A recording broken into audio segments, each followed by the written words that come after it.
For over 3,000 years, no one knew this place even existed.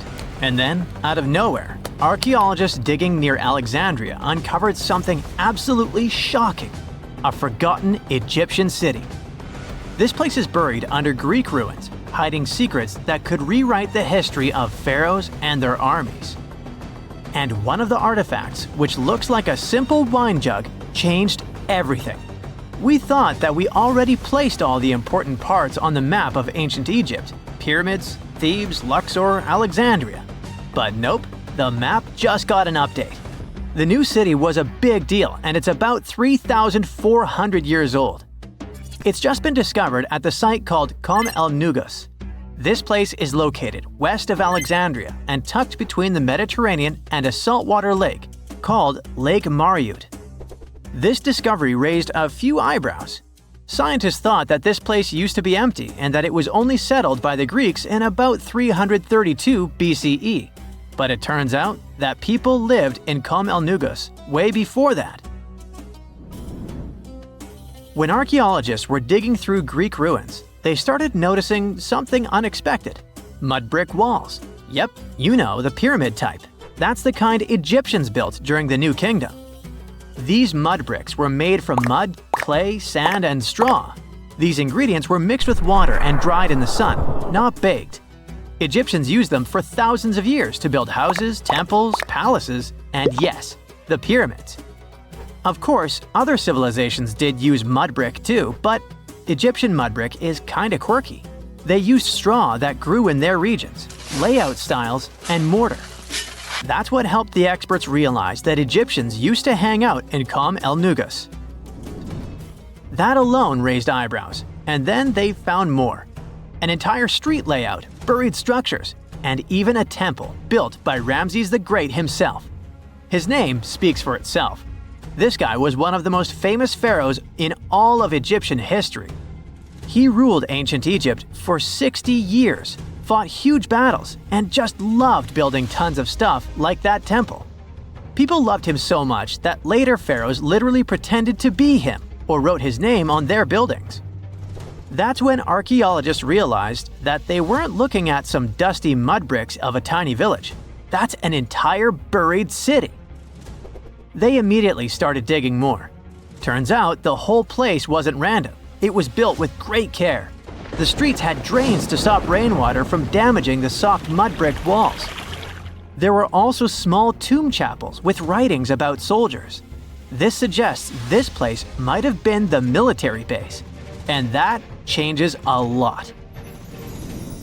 In ancient Egypt, when the military showed up, there must have been a reason. So what was it? Protection? Conquest? Control of something important? In the case of this city, it was probably about wine, water, and trade on the edge of the desert. What's even crazier is that we still don't know just how big it was. The team has only uncovered part of it so far. There could be fortifications, warehouses, administrative buildings, or even more religious or royal structures waiting underground. We also don't know what this town was called in ancient times. That name is still buried. But it might be uncovered someday, maybe inside a wall, maybe on a scroll, maybe on another broken jug.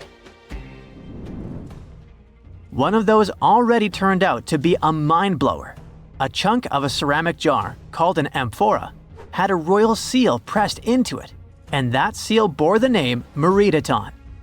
Princess Meritaton wasn't just anyone. She was the eldest daughter of Queen Nefertiti and the older sister of King Tutankhamun. Yes, that's right. Both Nefertiti and King Tut were involved here. All that was about a century before Ramses the Great built one of his temples here. Looks like the city was founded back in the days of another pharaoh, the pharaoh Akhenaten, husband of Queen Nefertiti, father of Princess Meritaton, and future king Tutankhamun. That guy, Akhenaten, was a bit of a wild card. He was the type who really gets weird about one of his interests. He tried to completely change Egypt's religion, forcing everyone to worship the sun disk called Aten instead of the usual deities. He basically told all Egypt that all their mythology was wrong, and from now on, there will be no more Osiris, no more Thoth or Set. Just raw sunlight only, people. That's known in history as the Amarna period. And he went all in, changed his name, built an entirely new capital city called Amarna in the middle of the desert, redesigned temples, rewrote hymns, and even banned traditional religious imagery. Even the art got wild at the time. People started getting elongated heads, belly rolls, and all that humanity and vulnerability carved into stone. It was deliberately weird. He wanted to show the family not as perfect gods, but as human vessels of divine light. Everyone had to awkwardly smile and play along because he was the pharaoh after all. The wackiest part is that after his rule, his son, Tutankhamun, reversed all the sun disk-related stuff. He literally changed his name from Tutankhaten, which means living image of the Aten, the sun disk, to Tutankhamun, which means living image of Amun, one of the great older deities. King Tut brought back the old deities, reopened the temples, and erased as much of Akhenaten's legacy as possible. Looks like his family didn't really like the sun cult after all. Meanwhile, this discovered wine jug shows that the city was probably active, thriving with life during Akhenaten's times. That's huge. Up until now, there was no clear evidence that his radical ideas and projects extended all the way to the north. The jug also shows that vineyards and wine production reached all the way to the north in ancient Egypt. Wine really was a huge deal, worthy of placing a military base here. Princess Meritaton most likely used this jug. Just like with her brother, she was born into the sun and named after it. Her name, also spelled Meritaton, meant beloved of the Aten. As the eldest daughter of Pharaoh and his queen, born right into the middle of radical religious changes, she was raised to perform the future queen's duties. From her earliest years, she walked in temples alongside her mother Nefertiti, shaking the sistrum in solemn rituals. She was there when Akhenaten established his capital city, Amarna. He clearly loved his family. Meritaton's face was etched into its stone walls more than anyone else. In every temple, in every sacred scene, her figure appears, revered. Things get foggy in history after her father passed away. The throne wobbled. King Tut was very young, only 9 years old when he had to take new duties. Meritaton seemed to have been a brief step between her father and her younger brother. She married someone called Smenkhkare. History isn't even sure who that mysterious man was. Could have been a puppet, a phantom king in a crumbling dynasty. May have even been her brother. Whatever the truth was, these two took power and ruled together for a while. Meritaton got the title of the Great Royal Wife, a title of immense power. But Smenkhkare was a very short-lived ruler. He passed away just in about a year. There are some speculations among historians that Meritaton was the actual ruler, the informal female pharaoh, because her brother was too young. Some theories say that she raised Tutankhamun and became a sort of queen regent, mentoring the child who would be used to restore the old order. But all this is unconfirmed. It's very hard for historians to find information about that time because the Amarna period was later condemned. The successors wanted to wipe away Akhenaten's heresy and everything attached to it. This included Meritaton. So even if she ruled, even if she mothered Tut, they tried to bury her in the sands of history. In any case, perhaps this new uncovered city will tell us more about the mysteries of the Amarna period, one of the most chaotic periods of ancient Egypt. Not many civilizations are as mysterious as ancient Egypt, a powerful empire that lasted over 3,000 years. It gave us pyramids that still stand and myths that still inspire. It's one of the most explored places on Earth, yet somehow we still find exciting stuff. In Abydos, archaeologists just uncovered a 3,600-year-old royal tomb. It's huge! It has golden hieroglyphs of deities covering the entrance, but the pharaoh's name? It's not there. It's missing. Who was this ruler, and what new chapter could this open in Egypt's story? If there's one place in Egypt where the line between life and demise feels thinner, it's Abydos. To the ancient Egyptians, this was sacred ground. They believed it was the burial place of Osiris, the god who literally passed away had his remains separated and came back to life to rule the underworld. Because of that, Abydos became Egypt's spiritual gathering place. Pharaohs built amazing temples here, like the Temple of Seti, famous for its King's List, a wall that has the names of 76 pharaohs carved in it. Pilgrims came from across Egypt, leaving offerings and participating in Osiris festivals, where his demise and rebirth were ritually reenacted. It wasn't just symbolic worship, it was Egypt's version of Comic-Con. But instead of cosplaying superheroes, people reenacted gods coming back to life. Obviously, pharaohs competed to be buried as close to Osiris as possible. Abydos became part cemetery, part holy city, part afterlife insurance policy. Fast forward thousands of years, and we still uncover remarkable stuff around Abydos. That's the case with the recently discovered tomb. In early 2025, a joint team of researchers from the US and Egypt decided to dig beneath a rocky rise ominously called Anubis Mountain. You remember Anubis, the jackal-headed deity who guarded cemeteries. The uncovered royal burial was hidden 23 feet below the surface. Sadly, even though it eluded archaeologists for so long, robbers had already taken away with treasures ages ago. They could definitely tell this was a tomb of someone super important. Similar to how you can walk around a mansion with no furniture but still deduce that someone rich must have lived there. The chamber had mud brick vaults rising over 16 feet. That's taller than a female giraffe standing upright. For something built 36 centuries ago, it still felt enormous. However, when you remember that Egyptians were masters of architecture, nothing seems surprising. So no treasures, no golden mask, and sadly, no name. The cartouche that should have spelled the king's identity was unreadable. Egyptian tombs usually bragged about who was inside. In ancient Egypt, a cartouche was basically a big oval name tag for kings wrapped in hieroglyphs. Think of them as VIP passes that worked in both this life and the next. Without it, your soul couldn't check into the afterlife hotel. That's because to the Egyptians, your name, your ren, wasn't just so your teacher could distinguish you from kids with the same haircut. It was a core part of who you were. As long as your ren survived, so did you. To have your name forgotten was considered a fate worse than passing away. A soul cannot journey without a name. That's why you'd see cartouches all over the place, on temples, obelisks, jewelry, statues, and tomb walls. It wasn't there just for the marketing. It kept the pharaoh's presence front and center everywhere you looked. Imagine building a massive tomb only for 3,600 years later to walk in and go, who is this guy again? Not cool at all. That's why it's fair to imagine our nameless pharaoh haunting the robbers for all eternity. So yeah, cartouche was considered very significant. One of the most famous and mind-blowing examples comes from the tomb of Thutmose III. His burial chamber and sarcophagus were literally shaped like a cartouche. In other words, the entire room was a living architectural symbol of his name. Thankfully, in the recently discovered tomb, not everything was erased. Painted in golden hues at the entrance were two familiar guardians, deities Isis and Nephthys.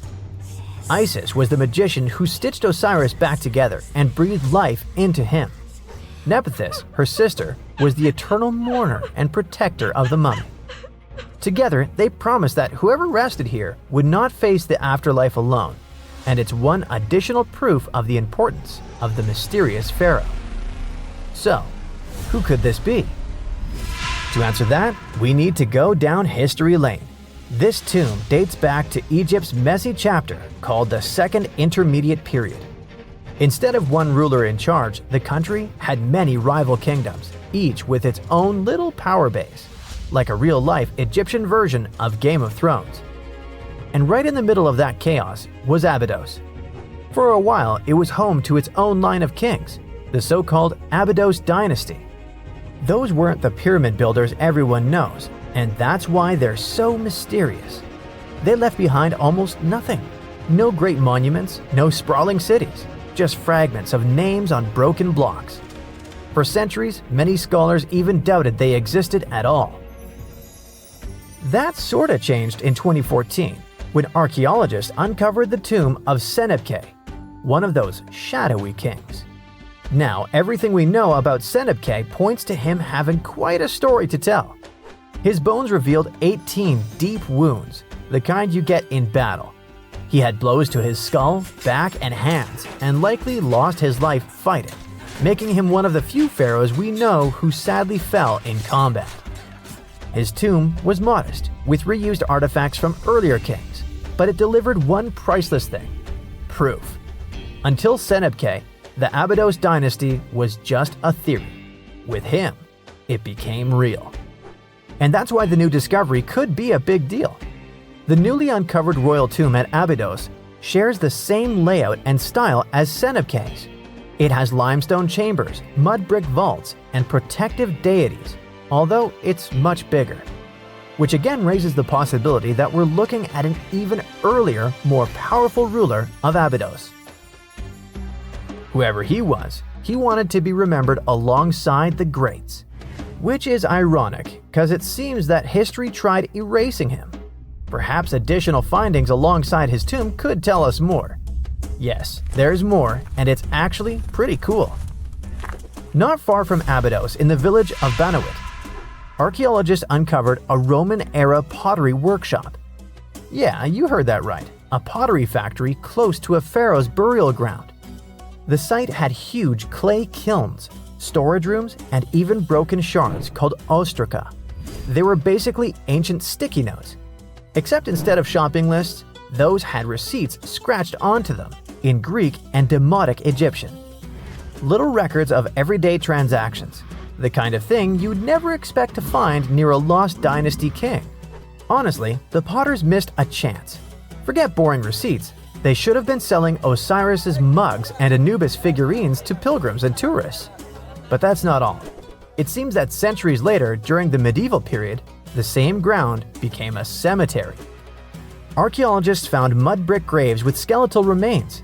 This could mean that Abydos kept its aura of significance for hundreds of years after the age of pharaohs. So why this hill again and again? Is this place really a getaway to the afterlife? It is, after all, the very place where Osiris is said to rest. That belief lingered like a shadow for thousands of years, strong enough to pull in pharaohs and later medieval families. Different rituals, same sacred ground. Although, to be fair, the Romans weren't here for Osiris. They came to make pots. The story of Abydos is not over. The excavations will continue, and who knows what else could be discovered in the future. Today, archaeologists are armed with tools that are basically X-ray glasses for the desert. Every scan could reveal a hidden chamber, or if we're lucky, finally give our nameless pharaoh his wren back to him. In fact, I became strangely invested in finding out who he was. So let's hope for some news soon. It's only a matter of time. Do you have your own theories? Let me know. In 1850, French scientist Auguste Meritaton went to Egypt looking for manuscripts, but accidentally found a head of a sphinx sticking out of the dunes. He cleared the sand and figured out the sphinx was guiding the entrance to some underground construction. Several months later, he finally entered the Serapeum of Saqqara. Inside, he found an enormous granite sarcophagi with remnants of 64 bulls. Scientists are still amazed by the tech that the ancient Egyptians used to transport those enormous boxes. The Serapeum was built around the year 3000 before the Common Era. It was an underground tomb built to honor the sacred Apis bulls of ancient Egypt. It had a long hallway, almost 500 feet long, with giant stone rooms on both sides. Some of the sarcophagi weighed as much as 50 average cars, and all of them were made with super precision, with exact 90-degree angles. These sarcophagi were beautifully decorated with hieroglyphs and carvings that told stories about the lives and importance of the Apis bulls. Now, there are 24 sarcophagi left. In ancient Egypt, Apis bulls were very special animals connected to the deity Ptah. They thought the bulls carried Ptah's spirit and wisdom, helped the pharaoh, and protected the Egyptians. Priests looked for special markings on young bulls to find Apis bulls. It could be a white triangle on its forehead, which symbolized divine light, a shape on its back like a vulture's wing, and a scarab shape under its tongue, which stood for rebirth. If a bull had these signs, they believed it was chosen by Ptah and treated it like royalty. The chosen bulls lived in a special temple in Memphis, the city where they worshipped Ptah. They received the best care and offerings from visitors who wanted their blessings. When an Apis bull passed away, it was treated with great honor and mummified. When Meritaton entered the Serapeum, he noticed traces of rollers on the gallery's floor and found 2 wooden horizontal winches. Each had 8 levers. Later, other explorers saw double rails. The burial chambers were lower than the hallway floor. To get the boxes into place, workers filled the chambers with sand so the sarcophagi could be rolled in straight. Then they slowly removed the sand to gently lower the boxes into perfectly cut spaces in the bedrock. A carved stone sign found in the Serapeum said it took 28 days to move just one sarcophagus and its lid into its spot during the time of Ptolemy II. The extreme precision of the sarcophagi with 90-degree angles also has an explanation. Ancient Egyptians wrote texts, or rather, papyrus, on geometry a long time ago. It shows that they knew the approximate number pi and could calculate the volume of a pyramid with its top cut off. If they could figure out complicated math like that back then, it makes sense that they could also carve perfectly flat surfaces 500 years later. All this sounds pretty legit, but some people think certain things don't add up here. The size of boxes is way larger than the size of bulls, yet they buried pharaohs in tiny coffins that barely fit their bodies. The sarcophagi are made out of granite with crazy precision, and they could have just used limestone, which would have made things way easier. The transportation of the boxes seems pretty simple, but only in theory. If one person could pull about 440 pounds, then at least 250 people would be needed to pull just one box. The tunnels in the Serapeum are really narrow, only about 2 feet wider than the boxes themselves. There's no way hundreds of people could have squeezed into those tight spaces to pull the boxes. And even if they did, how would they turn the box in the cramped corridor, lower it into its niche, and place it perfectly in the middle? Somehow, they did this 24 times, and every box is centered perfectly. Plus, the chambers were dusty, and there were no signs of soot from lamps. This means they must have worked in almost complete darkness. The real use of the boxes could also be different. A long time ago, even before the Egyptian pharaohs ruled, the local people already knew how to use fermentation. It happens when tiny organisms called yeast eat certain ingredients like starch and turn them into gas and ethanol. So someone in ancient Egypt probably put food like barley, bread, and even meat inside a giant stone box, then closed it tight with a heavy lid. These stone boxes, carved from granite, were so precisely made that they were almost completely sealed, so nothing could escape from it. As the yeast inside the box started working, it created more and more CO2 gas. It built up pressure inside the box. The granite boxes were incredibly strong. They could handle more pressure than a car tire can hold. When granite was squeezed under such pressure, its crystals produced a tiny electric charge. This effect was possible because granite contains quartz, a material that reacts to pressure this way. The process also needed meat or animal parts, possibly to help the yeast grow better. Meat contains something called oleic acid, which yeast needs to keep growing and to survive the bad effects of the ethanol it produces. As the pressure inside the box kept growing, the combination of gases and electricity made these boxes not just ancient fridges, but powerful energy systems. Over time, the pressure inside got so strong that it could push the lid open and the gas would escape with a pop. But when people rediscovered the Serapeum in 1850, they found old drawings that showed piles of stones stacked on top of some of the box lids. So, someone long ago probably tried to make the lids even heavier by adding extra weight to make it harder for the gas pressure to push them open. This extra weight also meant the quartz crystals in the granite could keep creating more electricity under all that pressure. If someone opened one of these stone boxes thousands of years later, they would only find bones from bulls that were placed in the box. And that's exactly what Meritaton discovered in the 1850s. They opened the Serapeum for visitors soon after the first excavations in the second half of the 19th century. Prince of Wales even had a luncheon with his guests in one of the sarcophagi. Sands and earthquakes made the site inaccessible for a while, but now you can visit it again and try to solve the mystery yourself. With new tech, we could have answers to many other historical mysteries soon. A team of scientists at Chicago's Field Museum of Natural History recently used a special CT scanner to learn more about ancient Egyptian mummies without unwrapping them. They gently rolled 26 mummies on custom carts out to the parking lot, where the scanner was waiting. It took thousands of detailed X-ray pictures of each mummy and their coffins. When all the pictures were put together, they created 3D images that showed what was inside, the skeletons, and some artifacts. The scientists hope these images will help them understand ancient Egyptian burial practices from over 3,000 years ago. Even though the scanning process only took 4 days, it might take 3 years to study all the data. But scientists were able to learn some personal details about the mummies. One of the most popular mummified individuals at the museum, Lady Chineta, was a woman who lived in ancient Egypt about 3,000 years ago. It looks like she passed away in her late 30s or early 40s. To make sure her body looked complete for the afterlife, embalmers put stuffing in her neck to keep it from collapsing. They also placed artificial eyes in her sockets, so she would have eyes in the next world. She was wrapped in fancy linen and placed in a beautifully decorated coffin. The scans revealed that it had been carefully crafted with a slit at the back, which embalmers used to fit the body. There were also some artistic details on the surface, like markings for her knees. It looks like her burial was on the scale of a high-end luxury car. If there's a question that still baffles archaeologists to this day, it's this one.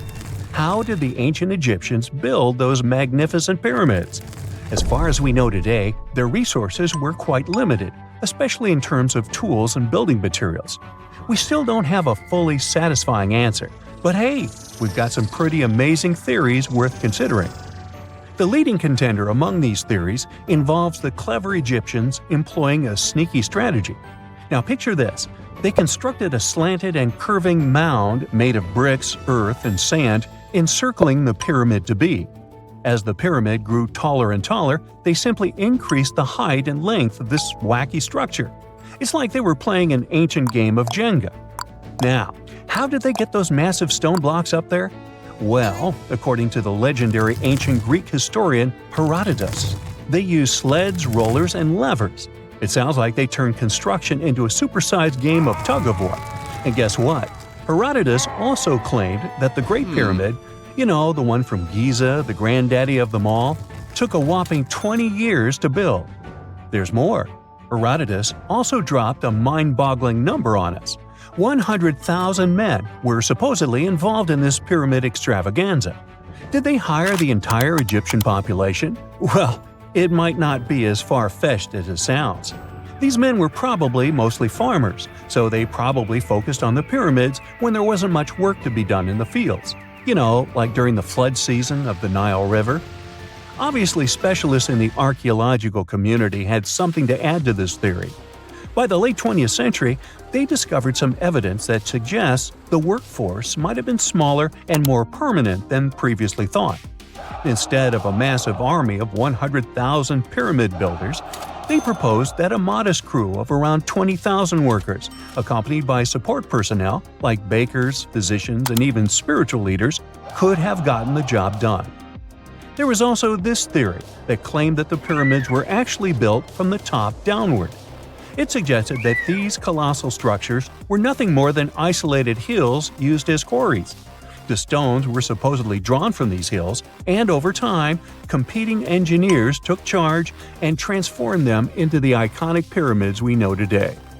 Now, before you dismiss this theory as a wild fantasy, some folks thought it wasn't completely crazy. After all, there are instances where isolated hills exist, so maybe this theory had a tiny glimmer of truth. Whether it involved ramp building or ingenious work schedules, one thing is clear: those pyramids have definitely left their mark on history and on our imaginations. Now, speaking of ancient Egyptian mysteries, there's this gigantic unfinished obelisk sitting in ancient Egypt, and scientists are trying to figure out how it was shaped. Now, some people suggest that our industrious ancestors used handheld pounders to get the job done. One expert has a different take on the matter, though. He argues that if we take a closer look at the pattern left behind by the shaping tool, we'll notice something peculiar. The walls of the trenches surrounding the obelisk display a neat and even pattern, which is pretty unlikely if they were pounded away by mere mortal hands. According to this expert, those horizontal striations are usually the result of a tool that takes breaks while removing material, leaving its mark on the surface. But wait, there's more. Imagine the tool being rocked back and forth against the trench walls, clearing away the waste to keep the trench from narrowing. Well, in that case, the tool might have left some funky horizontal striations where it was pressed against the sidewall. This sounds like some fancy technology at play, don't you think? And guess what?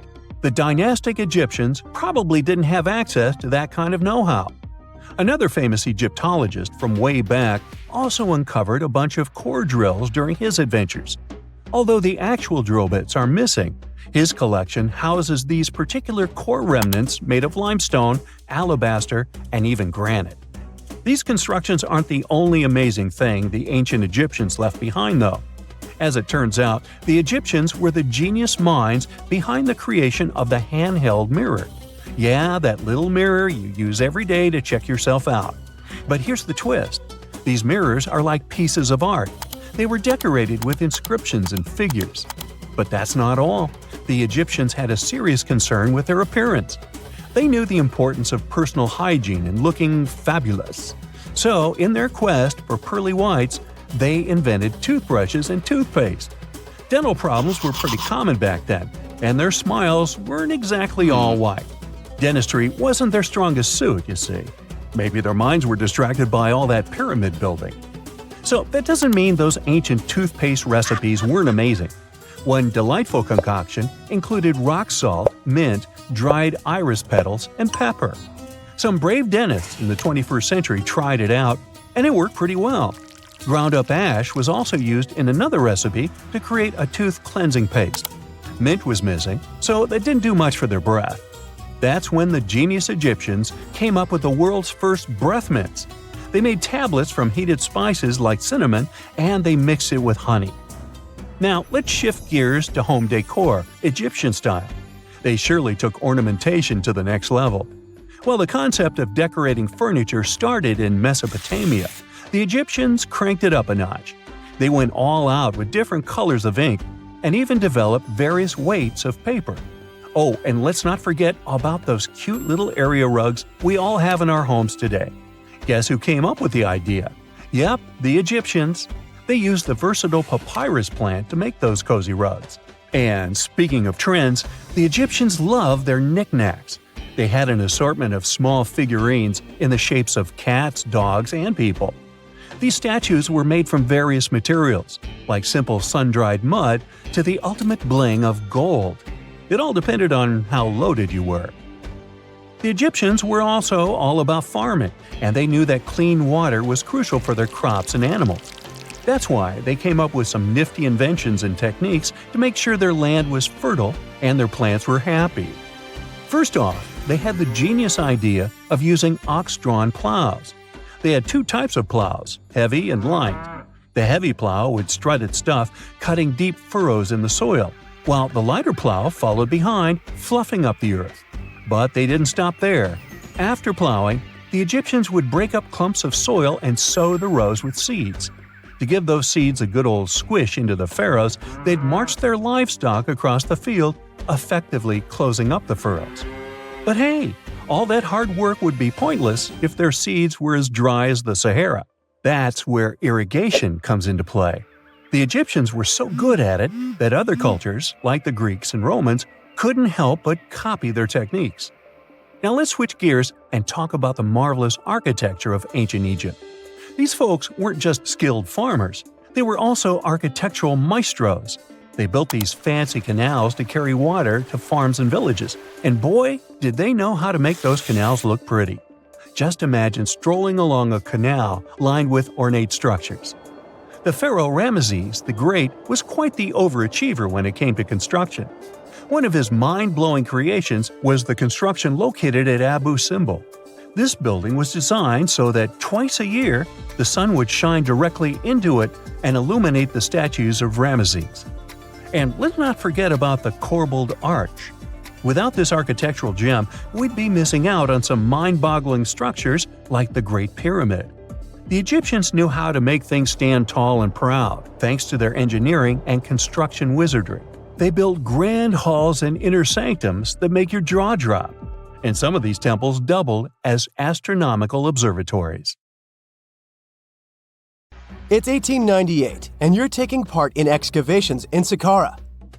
This place, not far away from Cairo, is full of ancient tombs and pyramids. You're in your Indiana Jones mood and hope to find something really phenomenal to become famous. Gold, manuscripts, treasure maps, mummies of famous pharaohs. Wait, a wooden bird? You're really disappointed as it looks like a regular toy. An old one, but still. Little do you know that years later, someone would propose that your bird was actually an ancient monoplane. So the artifact, nicknamed the Saqqara Bird, is made of a sycamore tree. The birdie has a wingspan of just 7 inches and weighs around 40 grams. A perfect original souvenir from Egypt, I would say. It's over 2,000 years old and looks pretty plain, without any carvings of feathers or other intricate ornaments. It has a beak and eyes though, which makes our find look like a hawk, the emblem of the deity Horus. Its tail is rather unusual as it's squared, looks weirdly upright, and it seems like the sunken part of it was the place for a now missing piece.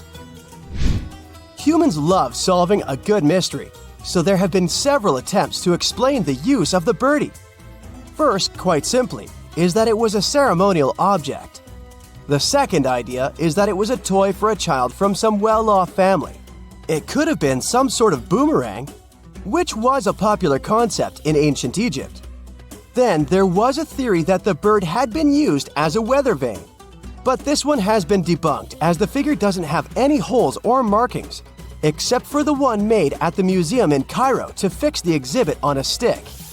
So there was no way to hang it in the past. Almost a century after the bird was found, Egyptologist Dr. Khalil Masiha proposed a new theory that it could have been a model of a monoplane. He believed the bird was missing a horizontal tailplane. Otherwise, it had its wings set at a right angle, similar to that of modern planes. It could have worked to generate the aerodynamic lift necessary for flights. Dr. Masiha also claimed that it was common at that time to place miniature models of technological inventions in tombs. So, did the ancient Egyptians really invent the plane in 200 BCE? That would make the Wright brothers, who are considered the inventors of aviation, really upset. They made one of their first flights only in 1903. There's just one way to know for sure, and that is to test the model. But you know, the ancient museum in Cairo would unlikely let one of their cherished exhibits fly around like a toy. That's why glider designer Martin Gregory built a similar model, this time of balsa wood, and concluded that even with the missing tailplane, the plane wasn't much of a flyer. Case solved? Not really. This didn't sound convincing enough to the History Channel, so they invited an aerodynamics expert to build another replica of the bird. He tested it in weather conditions similar to those in Egypt and was impressed with the little plane's abilities. So, if they did invent the prototype of a plane back in the times of pharaohs, it would be a good example of an oupart. That's an out-of-place artifact, an object that's way ahead of its time in terms of technology or history. And the Saqqara Bird isn't the only example of such a revolutionary concept. In 1901, a group of divers retrieved the Antikythera mechanism from an underwater shipwreck near the Greek island of Antikythera. It's been dubbed the world's first analog computer, and it's currently dated around 100 BCE. The bronze mechanism could tell the position of the sun, moon, planets, and stars, as well as the lunar phase, the dates of upcoming solar eclipses, and even the speed at which the moon moves through the sky. No one's sure who used it and how or where it was made. But it's obvious that it's extremely precise and way too advanced for its time. The first flushing toilets in the world were invented in the middle of the 20th century. Just kidding. The ancient Minoans on the Mediterranean island of Crete and the Indus Valley civilization both came up with this brilliant invention at the same time, around 4,000 years ago. The plumbing and sanitation were so well done that no one managed to design anything better until 2,000 years later. One ancient Minoan lavatory was discovered at the Palace of Knossos.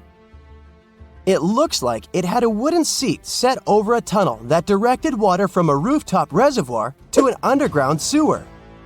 Other varieties got water from jugs. Only the super rich people could afford all this glory.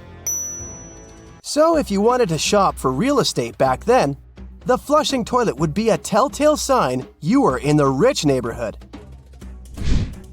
Automated doors became a cool, seemingly new invention back in 1931. But the technology behind them is actually much older. Think the 1st century CE old. Mathematician and engineer Heron of Alexandria came up with a hydraulic system to open and close temple doors. To bring it into action, you need to light a fire to produce heat. There was a brass pot under the fire, half filled with water. The inventor connected the brass pot to containers that acted as weights.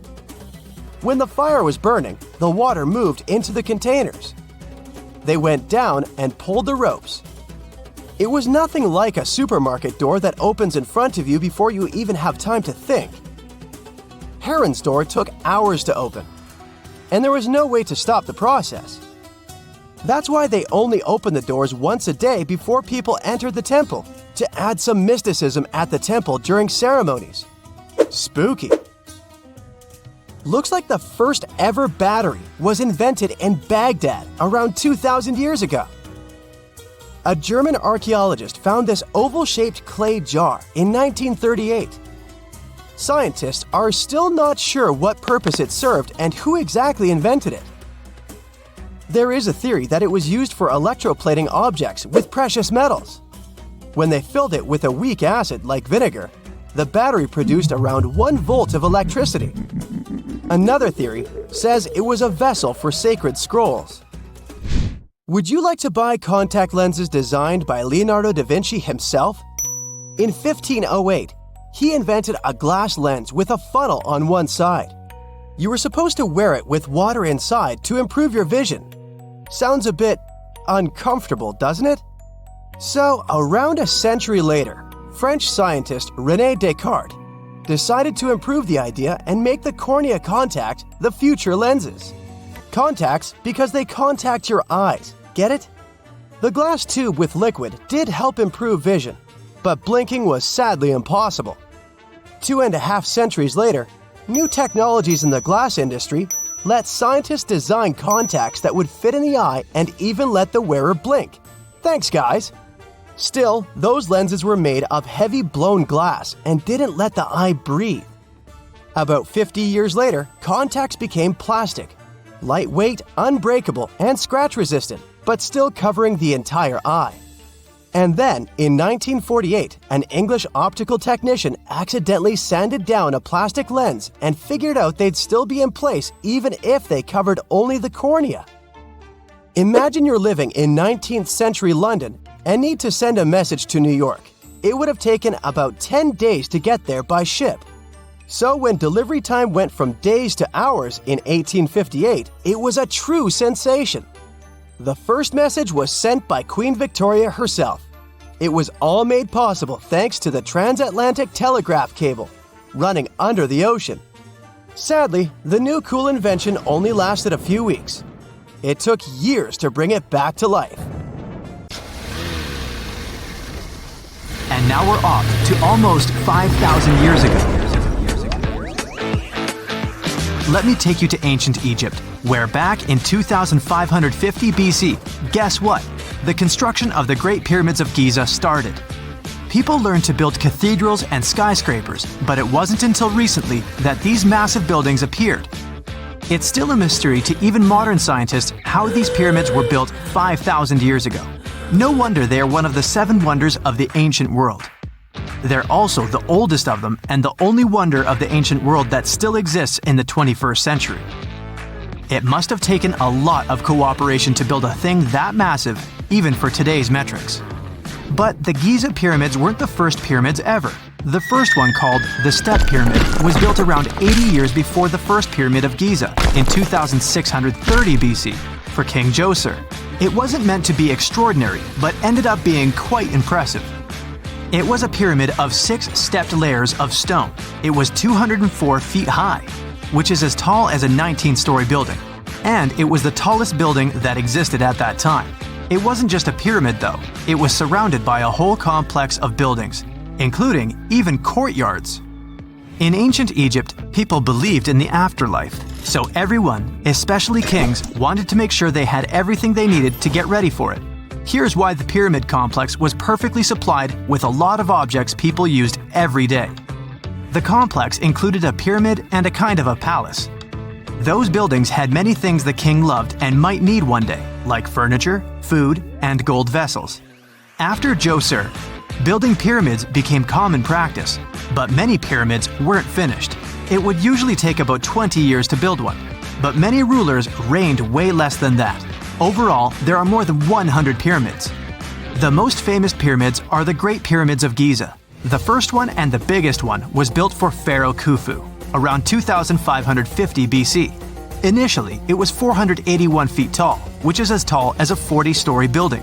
The second pyramid was built for Khufu's son, Pharaoh Khafre, around 2520 BC.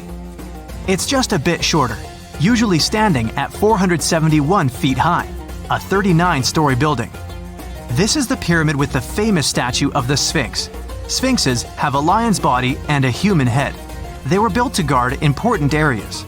This one has the head of Pharaoh Khafre and is guarding his pyramid, facing the sunrise.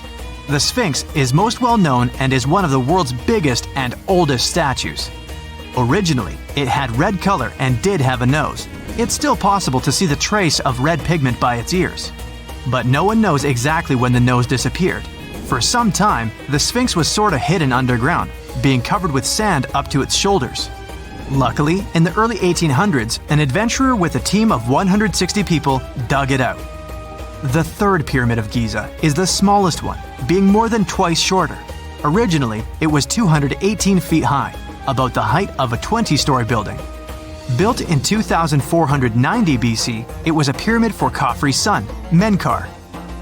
The pyramids are designed to align with the points of the compass, and their sides symbolize the rays of the sun. But back at the time, there were no compasses. Ancient Egyptians figured out the directions themselves, and with amazing precision.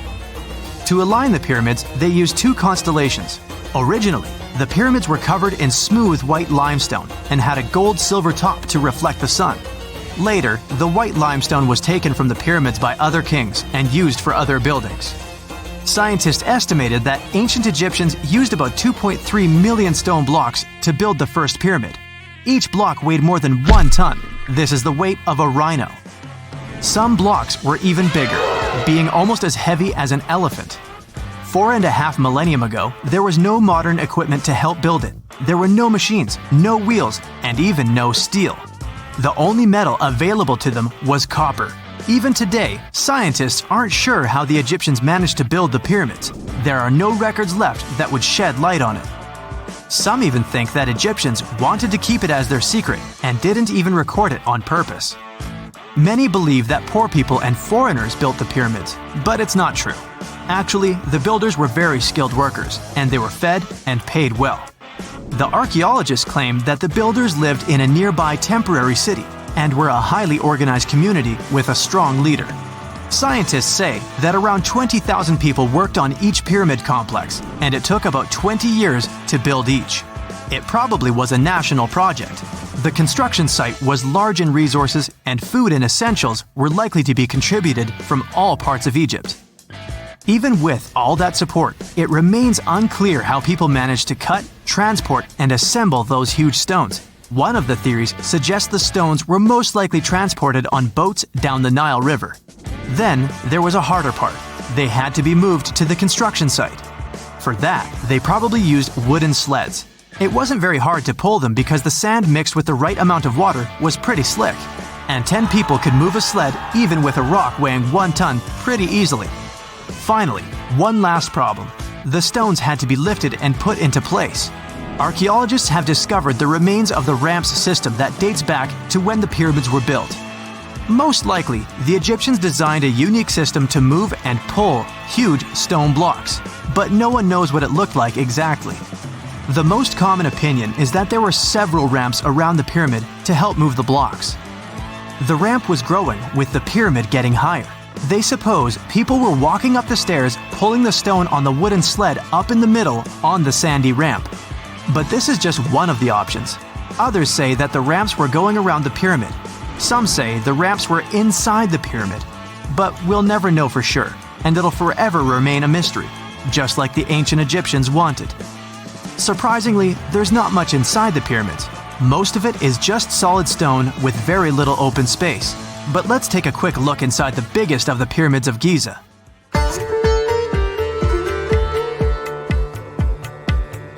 From the entrance, there are 2 stairs, one going down and the other one going up. The descending one takes you to a chamber located underground. That's where the pharaohs are, but not in this pyramid because Khufu wanted to stay higher. The underground room is partly unfinished. The room with Khufu's sarcophagus is called the King's Chamber. It's upstairs and then through the tall and long Grand Gallery. Below the King's Chamber, there's a room called the Queen's Chamber. There are no queens though, and no one is sure why the room is called this. Unfortunately, none of these have any hieroglyphs on the wall. They're just bare. If you want to see them, you should go to the other rooms that are decorated. Those pieces of art are depictions of ancient Egypt's culture and daily life. The texts allow researchers to study their language and grammar. Sadly, the treasures that once were here in the pyramid are long stolen. From that room, there are several tunnels for an unknown purpose. There are many tunnels and passages inside the pyramids. There are many chambers and shafts and secret ways. Scientists have been sending little robots with cameras there for some decades already. And the robots did discover another chamber a bit upstairs with hieroglyphs on the walls. But even today, much of the pyramids is still unknown, and there's no so-called building plan of the pyramids. Egyptians did create a mystery no one can crack for 4,500 years already. Scientists recently started to X-ray the pyramid to learn what's inside it without entering it and its narrow, mysterious tunnels.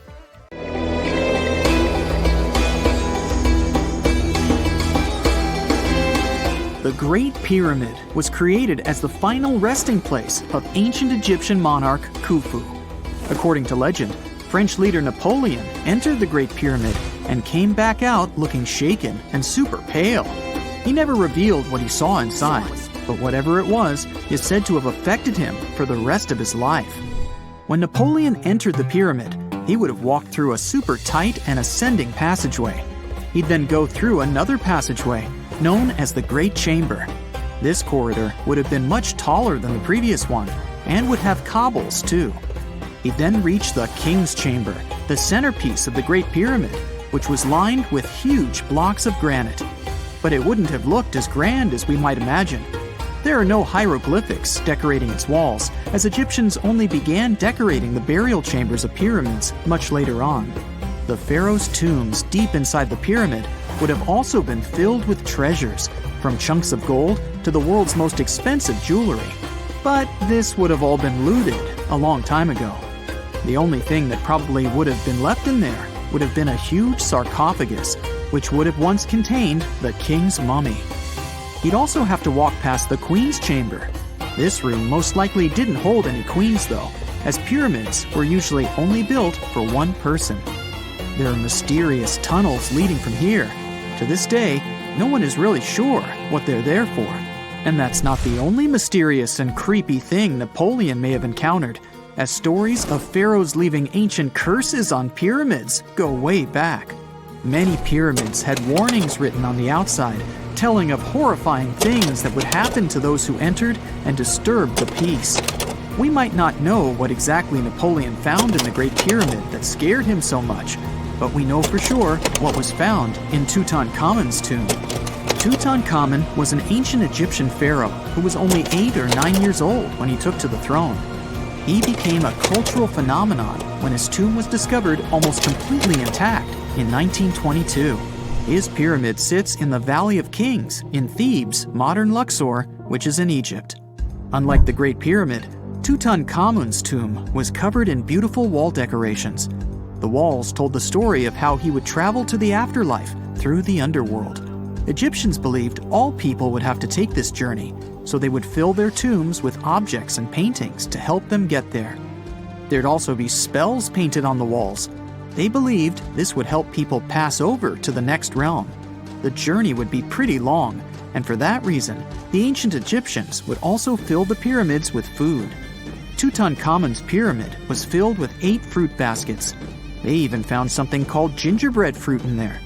The rooms were jam-packed with furniture, statues, clothes, and staves, amongst a whole bunch of other things. You'd likely find a lot of clothes and expensive jewelry in the pyramids as well. The ancient Egyptians wanted their ancestors to travel in style to the afterlife. They put Tutankhamun in his final resting place with over 50 pieces of clothing, all of the highest quality. There were tunics, scarves, gloves, and headdresses, and a ton of jewelry. Bracelets, pendants, necklaces, rings, and scarabs for protection were all found inside. Each of them was made of gold or precious stones. There were also fans made of ostrich feathers to keep the old pharaoh cool in the hot Egyptian sun. But the temperature inside the pyramids never actually went above 68 degrees Fahrenheit. The ancient Egyptians developed a super cool air conditioning system that we don't fully understand even today. Tutankhamun's pyramid also contained 130 walking sticks made from ebony, ivory, silver, and gold to help him on his journey.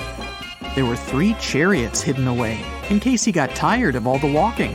They also put 11 boat paddles inside, but there was no sign of any boat. The pyramids would be littered with the pharaoh's favorite scents and perfumes. During the excavation of Tutankhamun's pyramid, it quickly became clear that it had been robbed during ancient times. There was damage to doors and traces of oils left in empty jars. It looks like someone raided the pyramid for gold and the scents, perfumes, and oils that had been left for King Tut. There was still a bit of perfume, which was made from coconut oil and frankincense, left in one bottle. It seems like Pharaoh Tutankhamun loved board games. There was an ivory traveling set of senet in his pyramid. Although we don't know for sure exactly how to play it, we have figured out it was sort of an ancient Egyptian version of backgammon. It looks like it was a 2-player game where the goal was to knock your opponent off the board. Not really sure who Tutankhamun's mummy was supposed to play with, though. The ancient Egyptians had some rituals that may seem pretty strange to us. For example, they used to shave their eyebrows off if they ever lost a cat.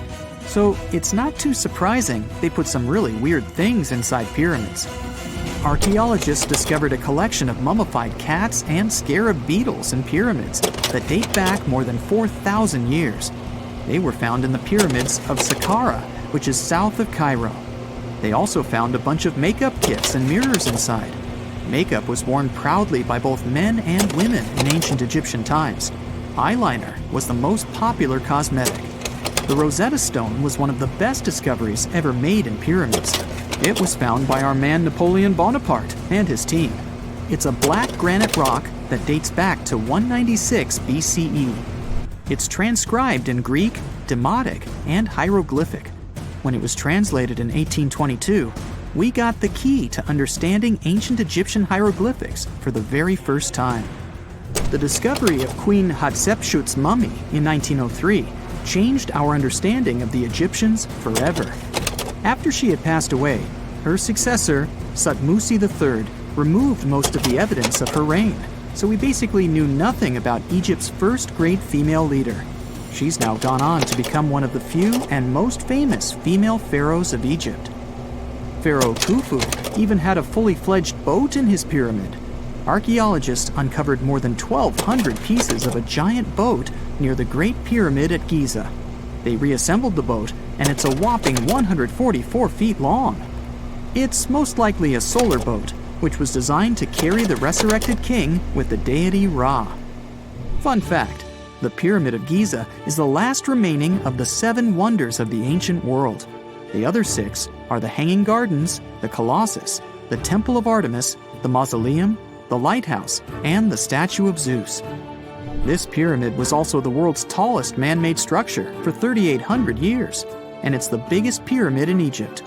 It took a staggering 2.3 million blocks of limestone, and some weighed as much as 80 tons. It took an incredible 100,000 laborers and a whopping 23 years to build. Its original height was a mega 480 feet.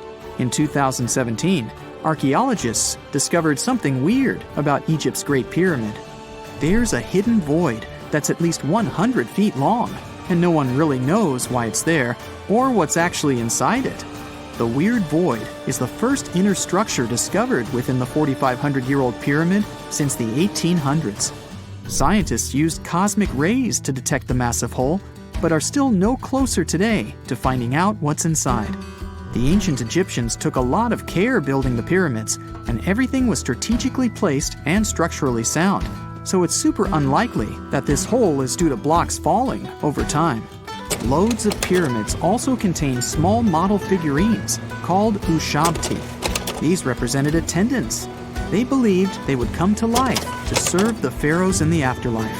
But it's amazing that all this stuff actually fit inside. There isn't actually a huge amount of space inside the structures. It's mostly just rock.